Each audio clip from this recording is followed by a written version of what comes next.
Good day and welcome back to the Family Cyber Clinic. This week we're going to expand on something I mentioned during last month's live Q&A.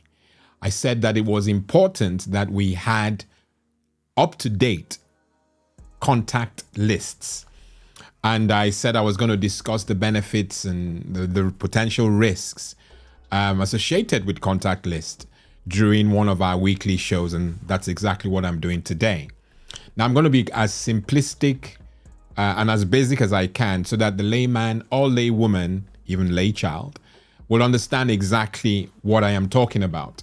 So for you techies, the advanced folk, please don't judge my simplicity. Okay? Okay.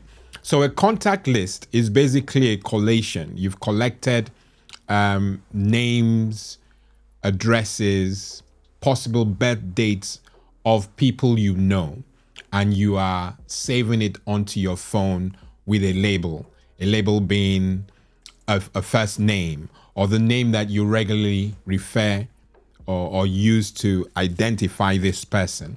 Okay? That's simply what a contact list is.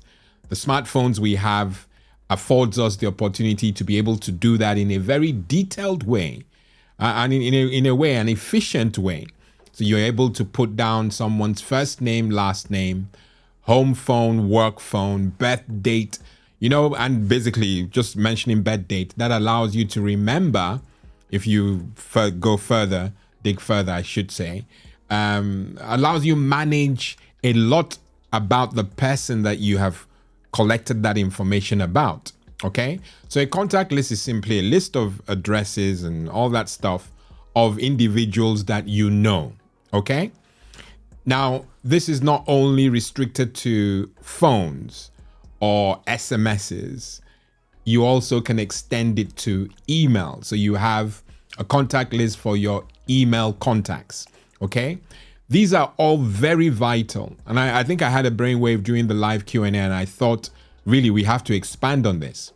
So one of the benefits of having a contact list is, as I've mentioned, organization. It allows you to be organized. Okay? So if you want to make a phone call, you don't have to search a list of unknown numbers or a list of unknown SMSs to identify a number.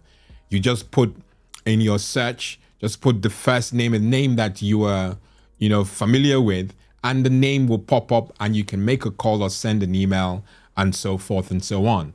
So it helps with organization. But that's definitely not the premise of this this show. It is more, this second point I'm mentioning, it is a security benefit. It adds a security benefit to all that you do on your phone or on your internet-enabled devices. What do I mean by that?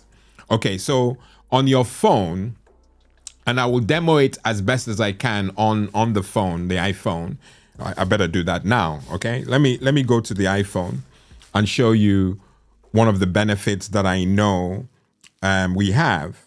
Okay, so let's say, these phone vendors have done a wonderful thing. So they've presented us with ways to filter, email information or calls from unknown contacts and known contacts. And I think I've shared a show on this before, but not in this detail.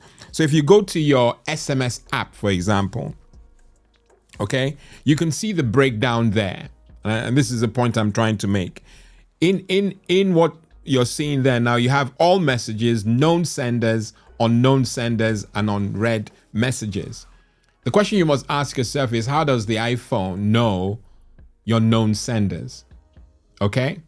It knows your known senders because you have responded.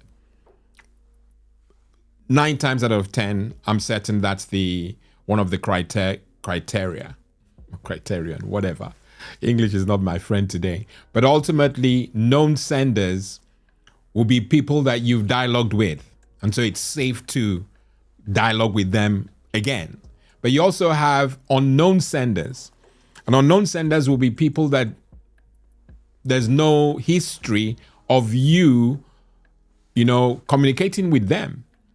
And that's a safety feature because most rogue text messages will go into that container. Okay? And it doesn't really expand on the contact list thing, but ultimately, people that you have had dialogue with will go into that. I thought I'll flag that so you can see the potential risks. Okay? But coming back to the risks associated, and I kind of hinted, that's why I went there to the SMS app. I kind of hinted that if you don't have an up-to-date contact list, then when you receive rogue emails, rogue text messages, you will not be able to identify what's rogue and what's not if everything is just scattered. But when you filter, which is contact list is some sort of filtering, because you have identified a phone number, an email address, an address itself, and any other associated information like birthdays, and you're collating it into a list, one contact list. So any emails or text messages you receive from that individual, it's safe to open that text message or email. Of course, there are caveats. There's a disclaimer, and I will mention that before we end the show. But ultimately, it helps you feel, comfortable opening information you received from this named contact. Okay? So updating it, refreshing it. As I said, the iPhone and the Android and all those ecosystems are very, very good at making sure that you are close to getting to as updated as you can be. For example, if someone in your contact list has changed their phone number, it is very likely that you will receive a ping or a message advising that that person's contact details has changed. And like I said, they have ways of finding out this information. Just imagine that you have an email address and a phone number in your contact list, and the person contacts you via, let's say, by phone, and the email address has changed. It will mention that the email address that you have for this contact is no longer blah, blah, blah, and it will urge you to update it. I know that definitely the iPhone does it, so I'm sensing that will be the same on the Android or Google ecosystem. Okay, so having updated contact lists is crucial. It keeps, we're all about taking back control. It allows you to take control of what you consume via text or email. Okay, so it is. I know that we used to have paperback. Way back, we used to collate information in our diaries. When you have addresses for people, you want to phone them, you go to your diary and you call them. It gave you comfort. It gave you some sort of relief that you had information about certain individuals that you could go back to. The contact lists are the very same, but in the scope of things with technology the way it is now, it is even better, much, much better, that through those, through your contact list, you're able to remember birthdays. You have an email address that you could refer to just by typing in the person's nickname or familiar name to you. Okay? So it gives us back control. So I'm talking about rogue emails that have malware. So if you get that into your inbox, or you get a rogue text message into your SMS app, and of course, there's Vision doing it via phone calls. If you get a rogue call, you will be able to determine, should I pick this, should I not pick it? And through that weeding process or filtering process, you're able to avoid a lot of danger that exists on the internet. So don't just treat your contact list like something that's just there.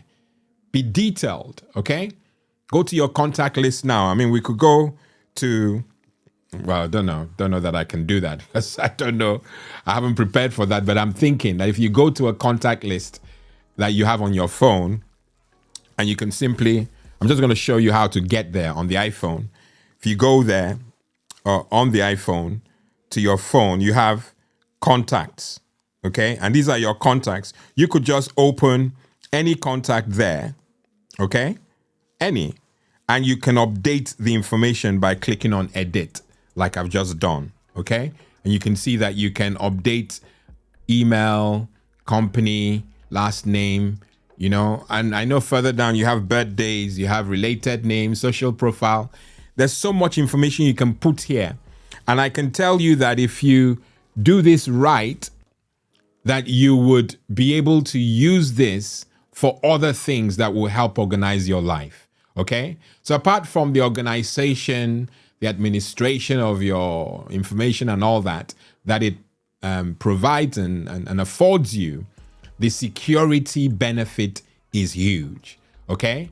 And because we are big on sharing information about scams and fraudulent attacks, those things are only able, well, not only, but majorly able to get to you if you don't have an organized contact list, or you don't generally have that organization in place, because you will not know phone calls to filter, you will not know SMSs to reject or emails to ignore, because you're all over the place. Okay.